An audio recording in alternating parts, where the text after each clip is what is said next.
Good evening. It's 27 minutes to 6, and our newsmaker tonight is Devon Watson, spokesman for the Fare Free campaign, wants the island's bus service to operate free of charge on all routes. Devon, good evening. Where did the idea come from? Hi, Andy. Great to be here. Well, the idea came from, one, our government has declared a climate emergency, so they should probably start acting on that.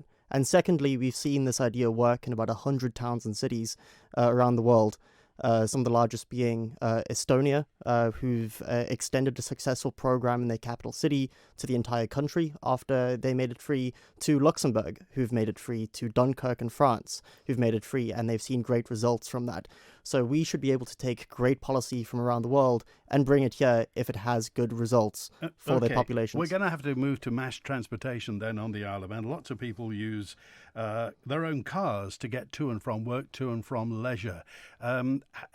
Who's going to pay for it, first of all, and how will you get people out of their cars? So we have to talk about how we're going to pay for it. When we talk about that, we have to sort of cross-compare that to the costs.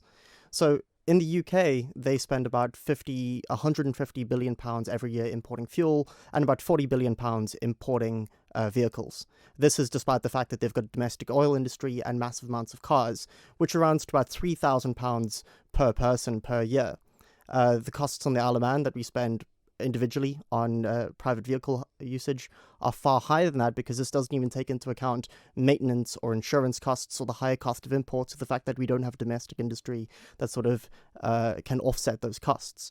So free public transport would cost around about 4 million quid, which comes down to £72 per person per year.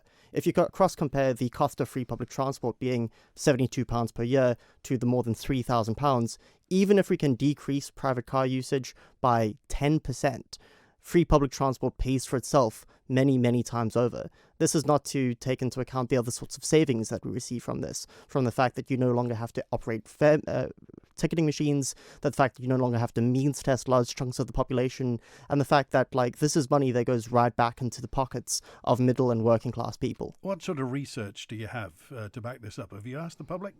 Well, the government has done this research for us. They launched a consultation earlier this year, and of the 1,000 people who were surveyed, which is probably one of the most responded to surveys that the government's done, apart from a survey on cannabis, which obviously had much, much higher results.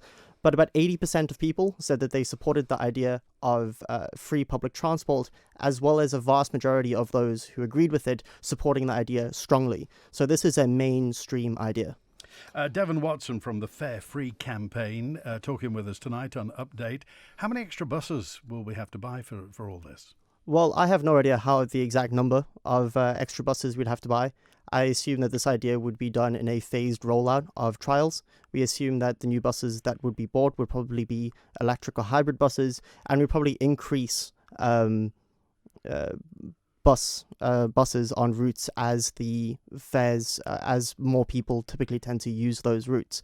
Yeah, okay. You'll be accused of being simplistic in this. This is a fairly idealistic generalization. What are the specifics of it? What will be the first step? Government buy-in, public consultation, what? I assume that we'd have a public buy-in. We were going to continue to spread the idea and talk about the facts on the case. We've got the math on our side and we've got the facts on our side, and we've got average everyday people who'd benefit from this on our side.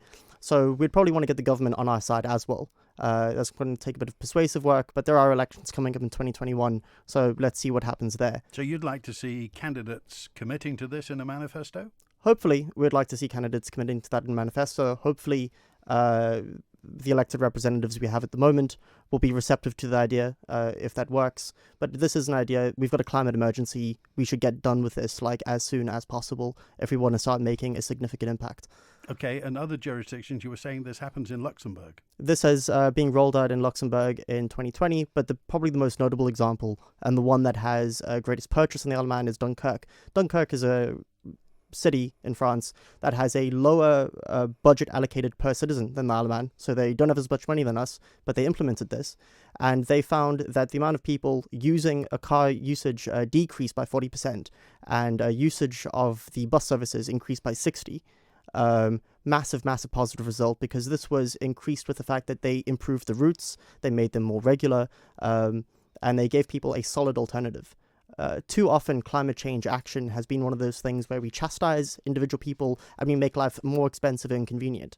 What if we give people a free alternative and make the environmental option also the most profitable and affordable option? Okay, Devon Watson from the Fare Free campaign. If anyone wants to get in touch with you, what's your contact point?